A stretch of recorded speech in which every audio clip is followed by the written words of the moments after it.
Alright guys, this is North America, and as you all know, since we're right here in the US, right around Kentucky, right about right there, and then Canada's right above.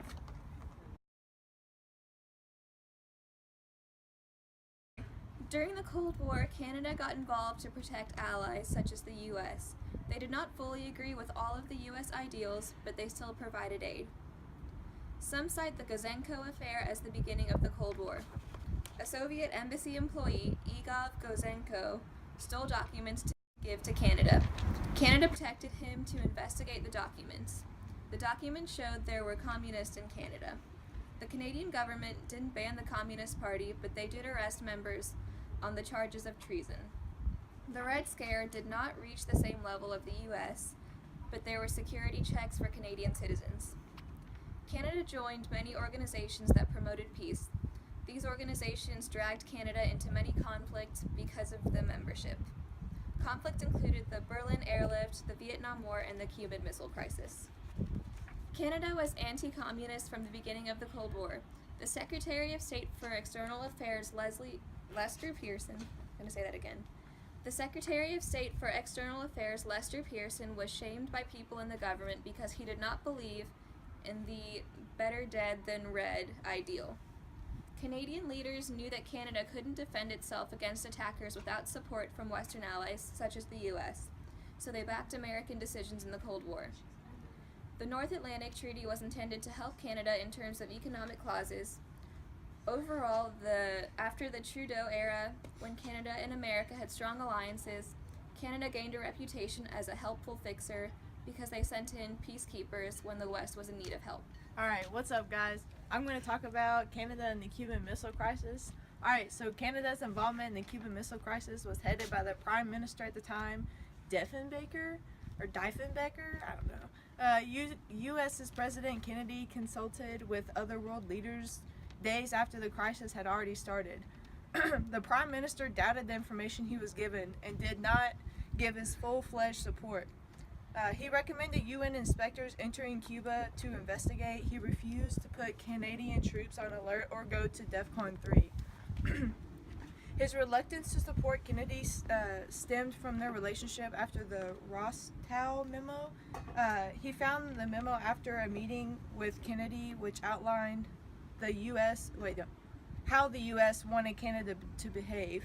The Prime Minister eventually placed Canadian troops on alert and supported a blockade. However, these actions were taken after the climax of the crisis.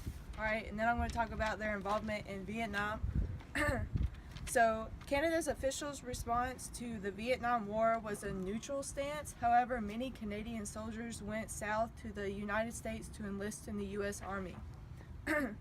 The American War involved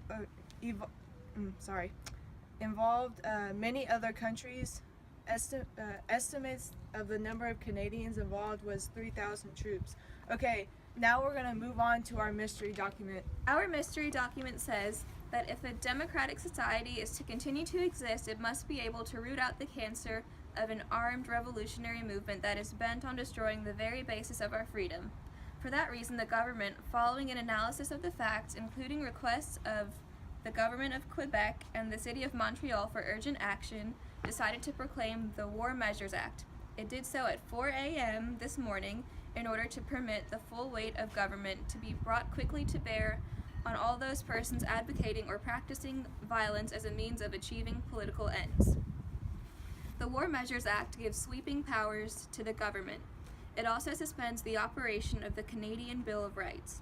I can assure you that the government is most reluctant to seek such powers and did so only when it became crystal clear that the situation could not be controlled unless some extraordinary assistance was made available on an urgent basis. The authority contained in the Act will permit governments to deal effectively with the nebulous yet dangerous challenge to society represented by the terrorist organizations. The criminal law as it stands is simply not adequate to deal with systematic terrorism. The police have therefore been given certain extraordinary powers necessary for the effective detection and elimination of conspiratorial organizations which advocate the use of violence. These organizations and membership in them have been declared illegal. The powers include the right to search and arrest without warrant, to detain suspected persons without the necessity of laying specific charges immediately, and to detain persons without bail. I don't have much knowledge about Canada or Canadian documents or speeches in general at all, but if I had to guess, I would say this is maybe a Prime Minister of Canada. I wouldn't say the Trudeau era because he was more concerned with peacekeeping. Pierre, oh my gosh, it was Trudeau. It was Trudeau, you guys. In conclusion, Canada was in the Cold War because Canada was aligned with their allies.